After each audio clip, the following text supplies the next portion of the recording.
गुल प्लाजा जल गया सो जल गया, जो जहां भाग होने थे सो हो गए। अब हमें क्या करना चाहिए? अब सिंध गवर्नमेंट को क्या करना चाहिए? सिंध गवर्नमेंट को करनी चाहिए तौबा।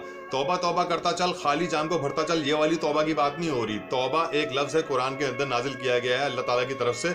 इस लफ्ज के साथ एक एक्शन भी जुड़ा हुआ है। तौबा का मतलब होता है लौट आना, घूम जाना, वापस पलट जाना। अगर मैं गुलशन इकबाल की तरफ जा रहा हूँ और कोई मुझे बोलता है कि ये गुलशन इकबाल का रास्ता नहीं है, ये तो गुलिस्तान जौहर का रास्ता है, तो मुझे वहां से पलटना होगा, मुझे यू टर्न लेना होगा चौरंगी से काट के। अगर मैं उसी रास्ते पे चलता जाऊं और गुलशन इकबाल गुलशन इकबाल गुलशन इकबाल करता जाऊं, तो मैं गुलशन इकबाल नहीं गुलिस्तान जौहर ही पहुंचूंगा, क्योंकि मेरा रास्ता गलत है। मैं तौबा कर ही नहीं रहा, मैं लौट ही नहीं रहा।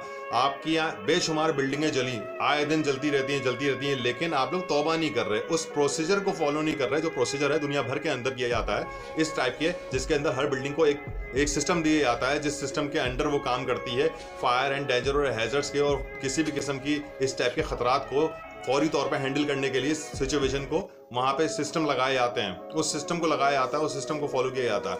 यहाँ पे वो काम ही नहीं किया जा रहा है। यहाँ पे बस यही है कि आग लग गई, शोर हुआ, तहकीकाती कमेटी बनी, एक चिल्लाते रहे, बातें बनते रहे, लोग रोते रहे, उसके बाद बस बात खत्म, जान छुड़ गई। उसके बाद एक और दुख इंतजार कर रहा होता है, एक और आग लगने का इंतजार कर रहे होते हैं। अब दूसरी आग लगेगी या फिर अब एक काम होगा, बरसात के अंदर लोग मरेंगे, हम गुल प्लाजा की आग को भूल जाएंगे। Please like and subscribe. Thank you.